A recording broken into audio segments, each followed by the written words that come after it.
अग्नि महापुराण 105वां अध्याय। नगर ग्रह आदि की वास्तु प्रतिष्ठा विधि। भगवान शंकर कहते हैं, स्कंद, नगर, ग्राम तथा दुर्ग आदि में गृहों और प्रासादों की वृद्धि हो, इसकी सिद्धि के लिए 81 पदों का वास्तुमंडल बनाकर उसमें वास्तु देवता की पूजा अवश्य करनी चाहिए। 10 रेखा पश्चिम से पूर्व की ओर और 10 दक्षिण से उत्तर की ओर खींचने पर 81 पद तैयार होते हैं। पूर्वाभिमुखी 10 रेखाएं 10 नारियों की प्रतीकभूता हैं। उन नारियों के नाम इस प्रकार बताए गए हैं: शांता, यशोवती, कांता, विशाला, प्राणवाहिनी, सती, वसुंती, नंदा, सुभद्रा और मनोरमा। उत्तराभिमुख प्रवाहित होने वाली 10 नारियां और हैं, जो उक्त 9 पदों को 81 पदों में विभाजित करती हैं। उनके नाम ये हैं: हरिणी, सुप्रभा, लक्ष्मी, विभूति, विमला, प्रिया, जया, विजया, ज्वाला और विशोका। सूत्रपात करने से ये रेखामय नारियां अभिव्यक्त होकर चिंतन का विषय बनती हैं। ईश आदि 8 देवता अष्टक हैं, जिनका चारों दिशाओं में पूजन करना चाहिए। पूर्वादि 4 दिशाओं के पृथक पृथक अष्टक हैं। ईश, घन, पर्जन्य, जयंत, शक्र, इंद्र, अर्क, आदित्य या सूर्य, सत्य, भरिश और व्योम आकाश, इन 8 देवताओं का वास्तुमंडल में पूर्व दिशा के पदों में पूजन करना चाहिए। हव्यवाह, अग्नि, पूषा, वितात, सोम, सोमपुत्र, गृहक्षत, कृतांत, यम, गंधर्व, भुंग, भुंगराज और मृग, इन 8 देवताओं की दक्षिण दिशा के पदों में अर्चना करनी चाहिए। पितर, द्वारपाल या द्वारिक, सुग्रीव, पुष्पदंत, वरुण, दैत्य, असुर, शेषकाशोष और यक्ष्मा, पापयक्ष्मा, इन 8 का सदा पश्चिम दिशा के पदों में पूजन करने की विधि है। रोग, अहि, नाग, मुख्य, भल्लाद, सोम, शैल, ऋषि, अदिति और दिति, इन 8 की उत्तर दिशा के पदों में पूजा होनी चाहिए। वास्तुमंडल के मध्यवर्ती 9 पदों में ब्रह्मा जी पूजित होते हैं और शेष 48 पदों में से आधे में अर्थात 24 पदों में वे देवता पूजनीय हैं, जो अकेले 6 पदों पर अधिकार रखते हैं।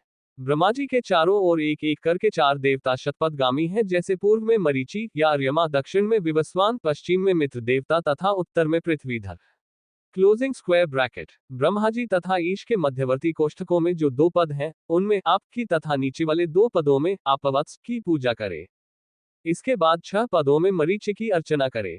मरीचि और अग्नि के बीच में जो कोणवर्ती 2 पद हैं, उनमें सविता की स्थिति है और उनसे निम्न भाग के 2 पदों में सावित्र, तेज या सावित्री की। उसके नीचे 6 पदों में विवस्वान विद्यमान है। पितरों और ब्रह्मा जी के बीच के 2 पदों में विष्णु, इंदु स्थित है और नीचे के 2 पदों में इंद्र, जय विद्यमान है, इनकी पूजा करे। वरुण तथा ब्रह्मा के मध्यवर्ती 6 पदों में मित्र देवता का यजन करे। रोग तथा ब्रह्मा के बीच वाले 2 पदों में रुद्र, रुद्रदास की पूजा करे और नीचे के 2 पदों में यक्ष्म की। फिर उत्तर के 6 पदों में धराधर, पृथ्वीधर का यजन करे। फिर मंडल के बाहर ईशानादि कोनों के क्रम से चरकी, स्कंद, बिदारी, विकट, पूतना, जंभ, पापा, पापराक्षसी तथा पिलिपिच या पिलिपित्स, इन बालग्रहों की पूजा करे। यह 81 पद वाले वास्तु चक्र का वर्णन हुआ। एक शतपथ मंडप भी होता है, उसमें भी पूर्ववत देवताओं की पूजा का विधान है। शतपथ चक्र के मध्यवर्ती 16 पदों में ब्रह्मा जी की पूजा करनी चाहिए। ब्रह्मा जी के पूर्व आदि 4 दिशाओं में स्थित मरीचि, विवस्वान, मित्र तथा पृथ्वीधर की 10-10 पदों में पूजा का विधान है। अन्य जो ईशान आदि कोनों में स्थित देवता हैं, जैसे दैत्यों की माता दिति और ईश, अग्नि तथा मृग, पूषा और पितर तथा पापयक्ष्मा और अनिल, रोग, वे सबके सब 1.5 पद में अवस्थित हैं। स्कंद। अब मैं यज्ञ आदि के लिए जो मंडप होता है, उसका संक्षेप से तथा क्रमशः वर्णन करूंगा। 30 हाथ लंबा और 28 हाथ चौड़ा मंडप शिव का आश्रय है। लंबाई और चौड़ाई दोनों में 11-11 हाथ घटा देने पर 19 हाथ लंबा और 17 हाथ चौड़ा मंडप शिव संज्ञक होता है। 22 हाथ लंबा और 19 हाथ चौड़ा अथवा 18 हाथ लंबा तथा 15 हाथ चौड़ा मंडप हो तो वह सावित्र संज्ञा वाला कहा गया है। अन्य गृहों का विस्तार आंशिक होता है। दीवार की जो मोटी उपजंघा कुर्सी होती है, उसकी ऊंचाई से दीवार की ऊंचाई तिगुनी होनी चाहिए। दीवार के लिए जो सूत से मान निश्चित किया गया हो, उसके बराबर ही उसके सामने भूमि सहन होनी चाहिए। वह वीथी के भेद से अनेक भेद वाली होती है। भद्र नामक प्रासाद में वीथियों के समान ही द्वार वीथी होती है, केवल वीथी का अग्रभाग द्वारवीथी में नहीं होता है। श्रीजय नामक प्रासाद में जो द्वारवीथी होती है, उसमें वीथी का पृष्ठभाग नहीं होता है। वीथी के पार्श्वभागों को द्वारवीथी में कम कर दिया जाए, तो उससे उपलक्षित प्रासाद की भी भद्र संज्ञा ही होती है। गर्भ के विस्तार की ही भांति वीथी का भी विस्तार होता है। कहीं कहीं उसके आधे या चौथाई भाग के बराबर भी होता है। वीथी के आधे मान से उपवीथी आदि का निर्माण करना चाहिए। वह 1, 2 या 3 पुरों से युक्त होता है। अब अन्य साधारण गृहों के विषय में बताया जाता है। ग्रह का वैसा स्वरूप हो तो वह सबकी समस्त कामना उनको पूर्ण करने वाला होता है। वह क्रमशः 1, 2, 3, 4 और 8 शालाओं से युक्त होता है।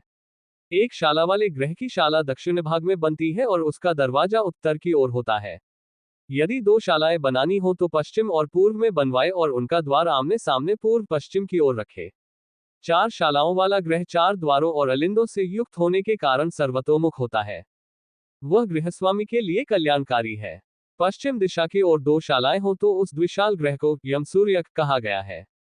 पूर्व तथा उत्तर की ओर शालाएं हो तो उस ग्रह की दंड संज्ञा है तथा पूर्व दक्षिण की ओर दो शालाएं हो तो वह ग्रह वात संज्ञक होता है। जिस तीन शाला वाले ग्रह में पूर्व दिशा की ओर शाला न हो उसे सुक्षेत्र कहा गया है, वह बुद्धिदायक होता है। यदि दक्षिण दिशा में कोई शाला न हो और अन्य दिशाओं में हो तो उस घर की विशाल संज्ञा है। वह कुलक्षयकारी तथा अत्यंत भयदायक होता है। जिसमें पश्चिम दिशा में ही शाला न बनी हो उस विशाल ग्रह को पक्षाग्न कहते हैं। वह पुत्र हानिकारक तथा बहुत से शत्रुओं का उत्पादक होता है। अब मैं पूर्वादि दिशाओं के क्रम से ध्वज तारांकन आदि 8 ग्रहों का वर्णन करता हूँ। ध्वज, धूम, सिंह, श्वान, वृषभ, खर, गधा, हाथी और काक यही 8 के नाम है। पूर्व दिशा में स्नान और अनुग्रह लोगों से कृपा पूर्वक मिलने के लिए घर बनावे। अग्निकोण में उसका रसोई घर होना चाहिए। दक्षिण दिशा में रसक्रिय तथा शय्या शयन के लिए घर बनाना चाहिए। नैऋत्य कोण में शस्त्रागार रहे। पश्चिम दिशा में धन रत्न आदि के लिए कोषागार रखे। वायव्य कोण में सम्यक अन्नागार स्थापित करे। उत्तर दिशा में धन और पशुओं को रखे तथा ईशान कोण में दीक्षा के लिए उत्तम भवन बनवावे। गृहस्वामी के हाथ से नापे हुए ग्रह का जो पिंड है उसकी लंबाई चौड़ाई के हस्तमान को तिगुना करके उसमें 8 से भाग दे। उस भाग का जो शेष हो तदनुसार यह ध्वज आदि आय स्थित होता है।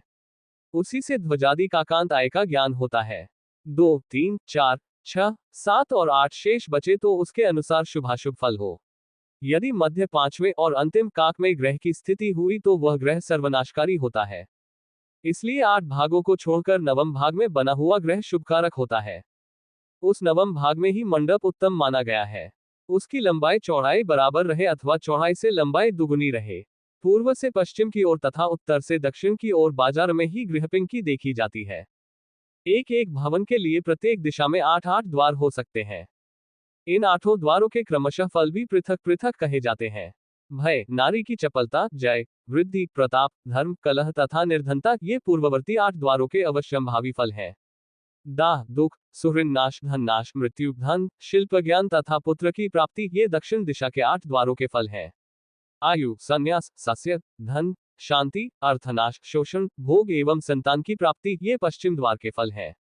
रोग, मद, आरती, मुख्यता, अर्थ, आयु, कृष्यता और मान ये क्रमशः उत्तर दिशा के द्वार के फल हैं।